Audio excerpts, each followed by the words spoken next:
Hey, Steve Mignani here at Bernison Auto Wrecking, doing the junkyard crawl, and in particular, this is the hubcap game.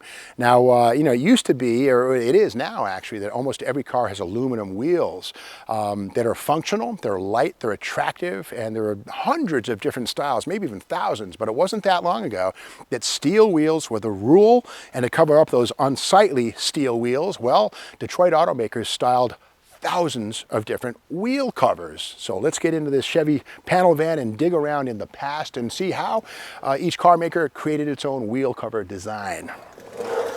All right, let's start with this. Okay, this is a 13-inch, I'm pretty sure, 63 Plymouth Valiant. Now we know that, of course, 60 through 62 Valiants were that weird Exner-style creature, sort of the plucked chicken. 63, they got a little more normal, and this is the wheel cover you would have seen on the 63 Valiant right here. The Signet, maybe the V200, an upscale car.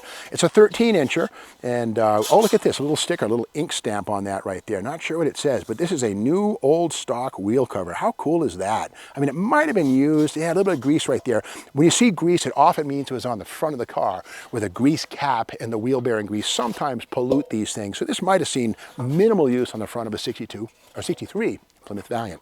All right, let's move on. Oh, this is cool. Okay, this here speaks for itself right here. Cadillac Motor Car Division. And here is the crest right here, the crown, the symbol of excellence, the standard of excellence. There it is. Now this would have been a 56 Cadillac Series 62, but again, this is a one-piece, with the only exception being the center, which is tabbed in there. There's bendable tabs right there. And again, this probably, yeah, this was almost certainly in use. Probably on the front, it's got some wheel bearing grease going on, but it's pretty nice. But again, these are often known as the sombrero style because it kind of looks like a sombrero. And there were a variety of different, but Cadillac hubcaps kind of had that center with the outer ring and the faux spokes and the fake sort of aluminum brake drum. If you look at the Motorama show cars of the day, they often had very exotic, almost aircraft-inspired drum brakes with aluminum fins and stuff. And they tried to emulate that look with the wheel covers, but they weren't fooling us, were they? All right, Cadillac right there, 1956. Take a peek. Okay. More Cadillac. Okay, this is like 49, maybe 50, and I don't want to touch this too much, but we can kind of see the shape of the Cadillac crest right there. This is iron. Oh, hello, Mr. Daddy Longlegs. I don't want to, yeah, there it is. There it is, right there. But again, that's the Cadillac crest, and this is a very simple wheel cover, this one here. And again, that's a steel component mated to this stainless steel hubcap with 4 little tabs. So again, that's not weathering too well. It's kind of rotting away. The rest of it's doing great, which shows us, that iron-based metal doesn't do well, whereas stainless, which doesn't have a whole lot of iron in it, does a lot better. But this would be about 1949 Caddy, I'm going to guess, maybe 50, before Cadillac really began to get ornate and have spinners and stuff. 15-incher. Okay, all right, if you had a Ford Torino of 1968, maybe 69 vintage, this is what you'd have. And it's a simple one-piece item. The only hole in this thing is for the valve stem for the tire right there. Voila, the pinky hole, so to speak. And then on the back side of this one, yeah, also probably new old stock. There's the inventory sticker that once stuck on the back of this. But again, kind of basic, kind of ho-hum. But this is what you see on like a Torino or a Fairlane 500 wagon or family car. Not very sexy, but there were millions of these things on the road. Remember, every car has 4 of these things, so there were lots of these. Every car, there's 4 of these things, so a lot going around. And I do mean going around. All right. Chevrolet Motor Division right here.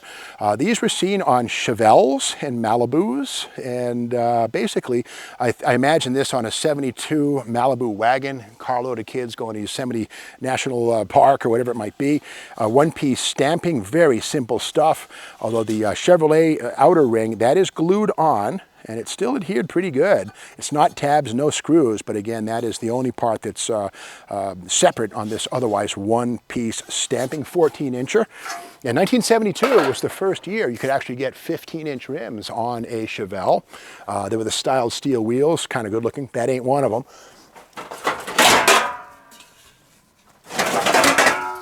Okay, again with the Oldsmobile, this would be a 1963 full-size Oldsmobile. And this is not the Rocket, but that it was also an Oldsmobile icon. Probably looks like an airplane coming at you, sort of. There's the vertical stabilizer, and there's the wings, kind of, sort of, kind of. The faux aluminum brake drum look. One-piece item, a little bit of grease here, probably used up front. Not for long, it's in pretty good shape. Again, 1963 Oldsmobile right here. In fact, Johan does a 1/25th scale model of a 63 Oldsmobile, what, 98 or an 88, and these wheel covers in 1/25th scale are in that kit. Kind of cool.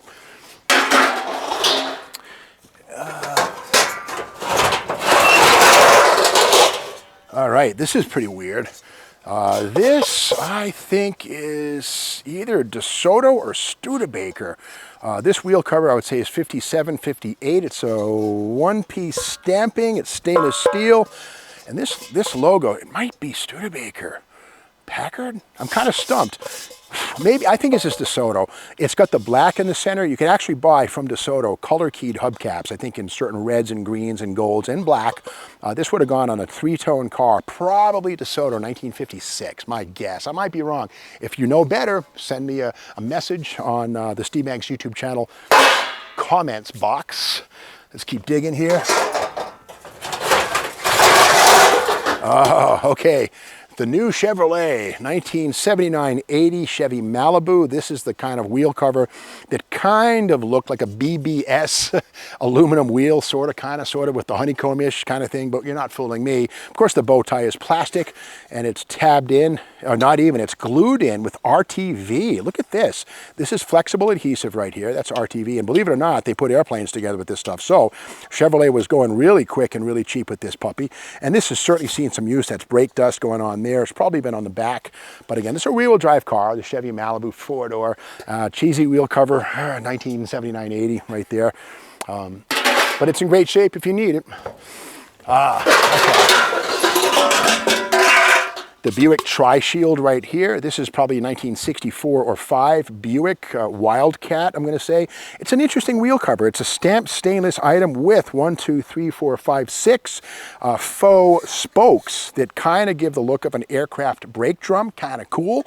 On the back, we see where they're screwed on. And one of the liabilities of these things is the 1, 2, 3, 4, 5, 6, the numerous little metal screws. These things rust away, and then what happens is these fall off. But again, this one's in pretty good shape. But again, this would have to be a 1965 full-size Buick, a Wildcat, something like that. Not a Riviera, but like a Buick family car, 15-inch wheel. All right, let's continue. Another one of those Oldsmobile wheel covers. We just saw another one of these. We'll skip that one. There are many sets of 4 in here. There will be some duplication. We'll try to avoid that. Okay. Chevy Caprice, when you see that right there, that's the Caprice logo, used since 1966. The, whatever that thing is, it looks kind of like a spear or a clown's head or, you know, the jackal, I don't know what. But anyway, this would be about 1977.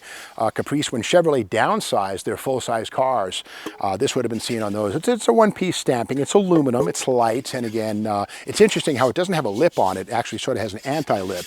And remember, these sort of stuck out kind of weird, as I recall, on those full-size Chevys back in 77, 78 when they were new. But again, it's in pretty good shape. And again, this is stick-on right here. There's no holes, nothing like that. The center, again, adheres.